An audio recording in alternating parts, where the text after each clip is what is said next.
भारत के स्थलीय सीमा से लगने वाले 7 पड़ोसी देश हैं और समुद्री सीमा से लगने वाले 2 पड़ोसी देश हैं।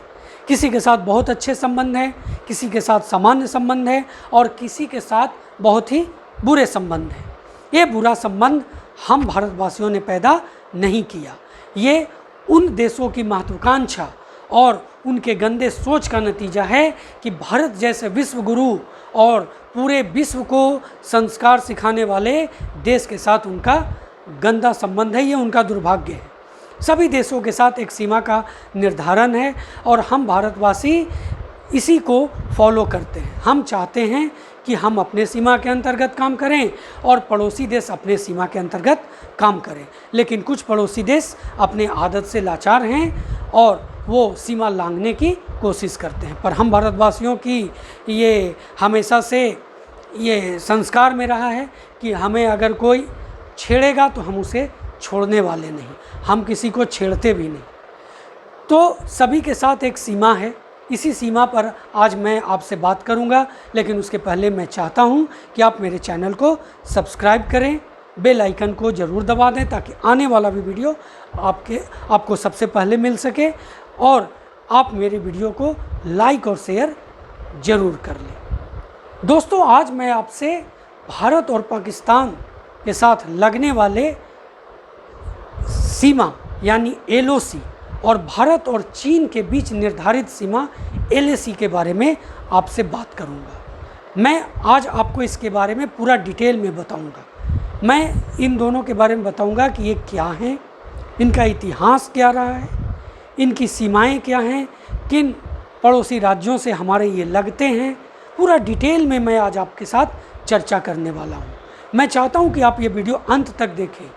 अगर ये वीडियो आप अंत तक देखते हैं तो इससे रिलेटेड किसी भी तरह का क्वेश्चन आपके अंदर नहीं रहेगा, सभी प्रश्नों का आपको उत्तर मिलने वाला है इस वीडियो के माध्यम से। तो चलिए शुरू करते हैं इस वीडियो को।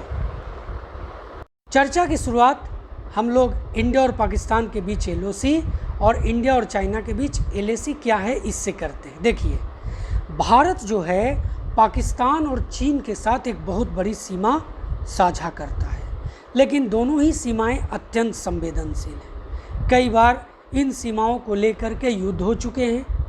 पाकिस्तान के साथ तो अनेक युद्ध हम कर चुके हैं और उसे हमेशा धूल चटाए हैं।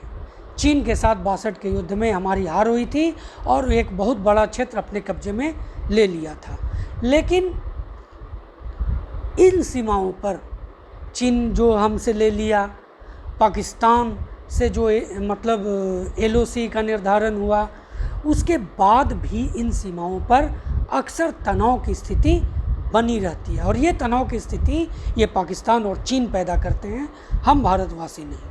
युद्ध और तनाव की स्थिति या किसी विवाद को रोकने के लिए दोनों ही देशों के साथ लंबी सीमाओं पर युद्ध विराम रेखाएं या नियंत्रण रेखाएं खींची गई हैं।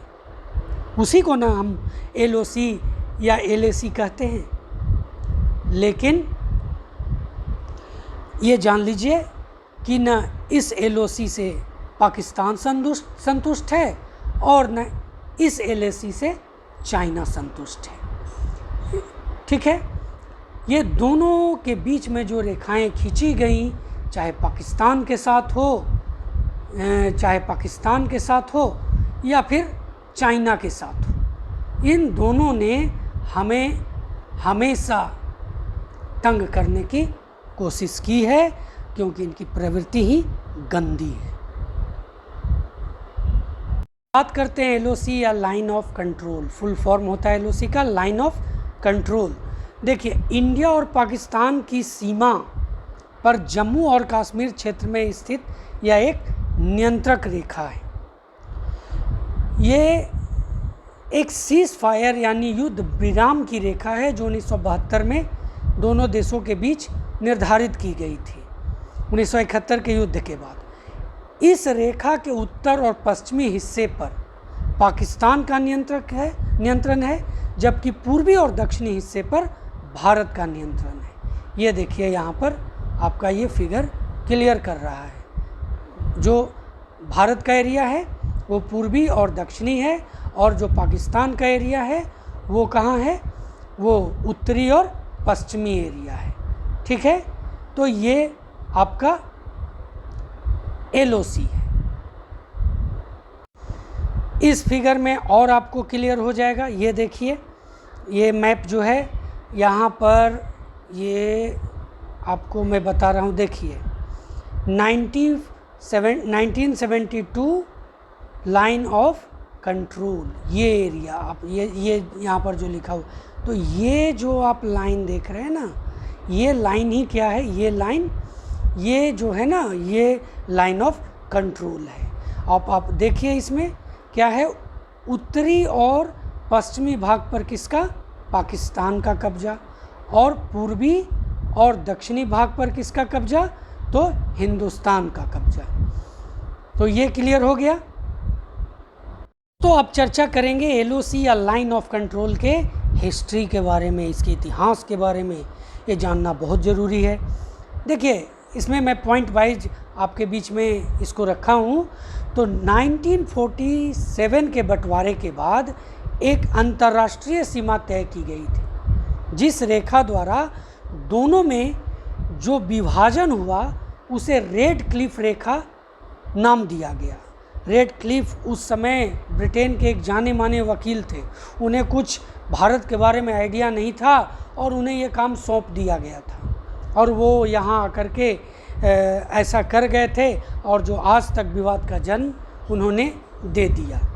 देखिए, आज़ादी के तुरंत बाद 1947 में ही पाकिस्तान ने भारत पर हमला बोल दिया था, और यह हमला कश्मीर के कई भागों में किया गया था। भारतीय सेना ने पाकिस्तानी सेना को कारगिल सेक्टर के पीछे श्रीनगर लेह का जो राजमार्ग है वहाँ तक पछाड़ दिया था। चाहता तो पूरा वहाँ तक का एरिया भारत अपने कब्जे में ले लेता। उसी समय युद्ध नियंत्रित कर दोनों देशों के बीच तात्कालिक स्थिति में एक रेखा खींची गई थी, जिसे LOC अर्थात लाइन ऑफ कंट्रोल या नियंत्रक रेखा कहा जाता है। यह भारत और पाकिस्तान के बीच 740 किलोमीटर लंबी रेखा है, जिसे इन दोनों देशों के बीच अस्थायी बॉर्डर भी इसे कहते हैं। अस्थायी इसलिए क्योंकि वो इसे मानता नहीं, और हम भी नहीं मानते, क्योंकि जिसे वो आज़ाद कश्मीर कहता है उसे हम पाक ऑक्यूपाइड कश्मीर कहते हैं, और हमारा उस पर हक है। वो ज़बरदस्ती कब्जा बनाए हुए हैं और हमें उसे वापस लेना है। उसके बाद 1965 और 1971 के युद्ध के बाद इस रेखा के दोनों ओर की चौकियों को काफ़ी नुकसान उठाना पड़ा था। बाद में 3 जुलाई 1972 में शिमला समझौते में इसे LOC रेखा मान लिया गया, और तब से कमोबेश स्थिति यही है ना। हम उसके यहाँ कुछ नहीं करते, लेकिन वो हमारे यहाँ हमेशा घुसपैठ करते रहता है। इस पर भी एक व्यू रखिए, LOC किन हिस्सों को अलग करती है। तो देखिए, LOC भारत के जो जम्मू और कश्मीर है और पाकिस्तान के POK, जिसे वह आज़ाद कश्मीर कहता है, के साथ साथ गिलगिट बाल्टिस्तान को अलग करती है। मैं एक बार फिर आपको यहाँ पर मैप दिखाता हूँ।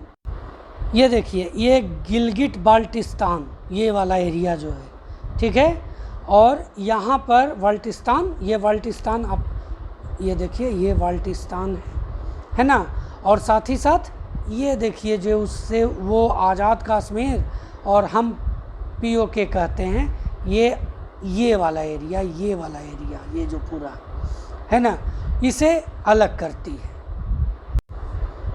LOC का सबसे उत्तरी बिंदु जो है ना, वो NJ 9842 यानी NJ 9842 कहलाता है। ठीक है, तो ये वाला जो आप एरिया आपको हम दिखाए, मैंने दिखाया, ये बाल्टिस्तान का एरिया, ये POK का एरिया, ये जो है ना उसका, और हमारा जम्मू और कश्मीर, ये जम्मू एंड कश्मीर का जो एरिया जो हमारा है वो इन दोनों को, ये LOC जम्मू एंड कश्मीर का एरिया और ये गिलगित बाल्टिस्तान और ये जो आज़ाद कश्मीर, ये POK अलग करता है एक दूसरे को, भारत और पाकिस्तान को। हम चर्चा करेंगे सबसे बड़े घुसपैठिए चीन की। इसके साथ जो हमारा सीमा रेखा है उसे LAC के नाम से पुकारते हैं, जिसका फुल फॉर्म होता है लाइन ऑफ एक्चुअल कंट्रोल।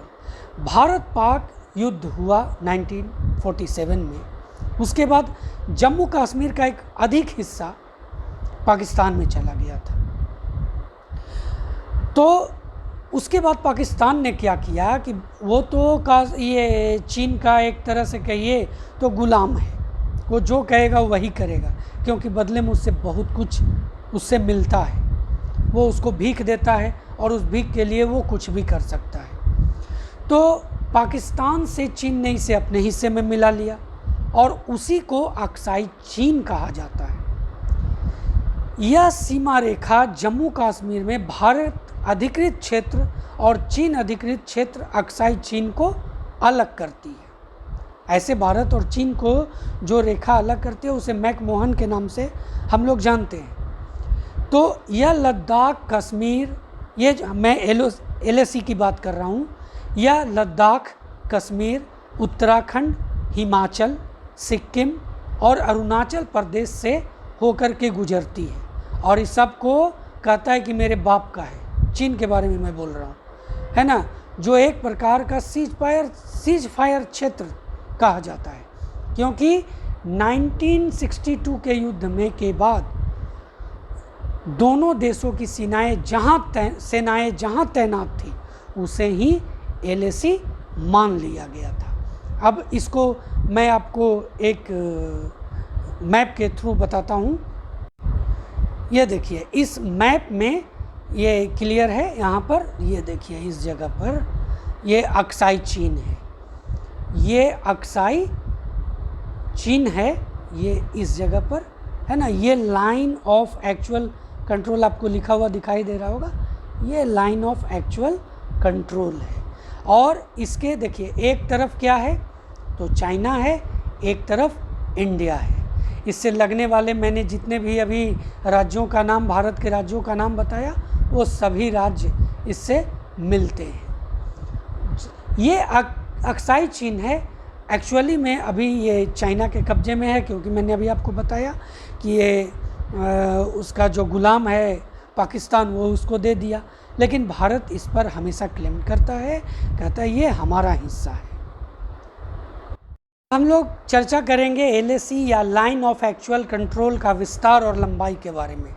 देखिए, LAC भारत के उत्तरी भाग में, मैंने पहले भी बताया कि लद्दाख, उत्तराखंड, हिमाचल प्रदेश, सिक्किम और अरुणाचल प्रदेश को छूते हुए गुजरती है। ये करीब 4057 किलोमीटर लंबी सीमा रेखा है। सामान्यतः LAC का प्रयोग दो अर्थों में होता है। पहला, भारत और चीन के पश्चिमी सीमा के रूप में, तथा दूसरा, भारत के पूर्वी हिस्से में चीन को अलग करती मैकमोहन रेखा के साथ व्यापक रूप में विवादित और गैर विवादित क्षेत्रों के साथ में पश्चिम से पूरब तक पूरी सीमा रेखा के रूप में। मैंने आपको दिखाया था मैप, उसके थ्रू आप ये क्लियर कर लेंगे, इसको देखकर, इसको आप पढ़ करके उसको आपको पूरी तरह से समझ में आ गई होगी। ये देखिए, ये दो यहाँ पर मैंने मैप दिखाया है आपको। यहाँ पर देखिए, ये जो मैंने बताया था लाइन ऑफ एक्चुअल कंट्रोल, ये अक्साई चीन है। यहाँ से ये आपको लाइन ऑफ एक्चुअल कंट्रोल जो LAC है ये आपको बांट रही है, और ये चीज़ यहाँ पर क्लियर हो रहा है कि भारत और चीन के पश्चिमी सीमा के रूप में, है ना, और दूसरा भारत के पूर्वी सीमा में चीन को अलग करती मैकमोहन रेखा के साथ व्यापक रूप में विवादित और गैर विवादित क्षेत्रों के साथ में पश्चिम से पूरब तक पूरी सीमा रेखा के रूप में। ठीक है, ये देखिए यहाँ पर जो मैप है ये यहाँ पर पूरा क्लियर कर रहा है। ये रेड लाइन ये ब्लू लाइन, ये जो आप देख रहे हैं, ये ब्लू लाइन जो है ये आपको यही है LOC माफ़ कीजिए, ठीक है ना। अब हम लोग बात करेंगे LAC या लाइन ऑफ एक्चुअल कंट्रोल का इतिहास। आज भारत और चीन के बीच कोई नया विवाद नहीं है, दोनों देशों के बीच बहुत ही पुराना विवाद है। भारत जहां 1865 की जॉनसन रेखा को अपनी सीमा मानता है, वहीं चीन मैकार्टनी मैकडोनाल्ड रेखा 1899 को अपनी सीमा रेखा के रूप में स्वीकारता है। LAC शब्द का सर्वप्रथम प्रयोग 1959 में चीन के तत्कालीन राष्ट्रपति झोउ एनलाई द्वारा भारत के तत्कालीन प्रधानमंत्री पंडित जवाहरलाल नेहरू को लिखे पत्र में किया गया था। इस पत्र में उन्होंने इसे वास्तविक नियंत्रक रेखा यानी LAC के रूप में पश्चिम में तथा पूर्व में मैकमोहन रेखा के रूप में शामिल किया। दोस्तों, LAC को वास्तविक रूप में मान्यता 1993 और 1996 के भारत और चीन के मध्य बातचीत के बाद हुए समझौते के बाद मिली। इस समझौते में इसे वास्तविक नियंत्रण रेखा के तौर पर स्वीकार किया गया और दोनों देशों के लिए इस रेखा के पार किसी भी क्रियाविधि को निषिद्ध किया गया। अनुच्छेद 4 के तहत दोनों के बीच सीमा पर तनाव घटाने के तरीकों का जिक्र किया गया है, जिसमें बताया गया है कि विवाद की स्थिति में दोनों सेनाएं अपने मूल स्थान पर लौट जाएंगी और तनाव कम करने की कोशिश करेंगे। इसके बाद दोनों पक्ष अगर जरूरी हुआ तो अपने मुख्यालय को फौरन बातचीत या कूटनीतिक संपर्कों के जरिए तनाव घटाने की प्रक्रिया शुरू करने के लिए सूचित करेंगे। सीमा पर तनाव की दशा में कोई भी पक्ष बल का प्रयोग नहीं करेगा। ठीक है, दोनों पक्ष यथास्थिति बनाए रखने और आगे बढ़े हुए स्थान पर कोई अस्थायी चौकी नहीं बनाएगा। लेकिन चीन बार बार इस तरह के समझौते का उल्लंघन करते रहता है।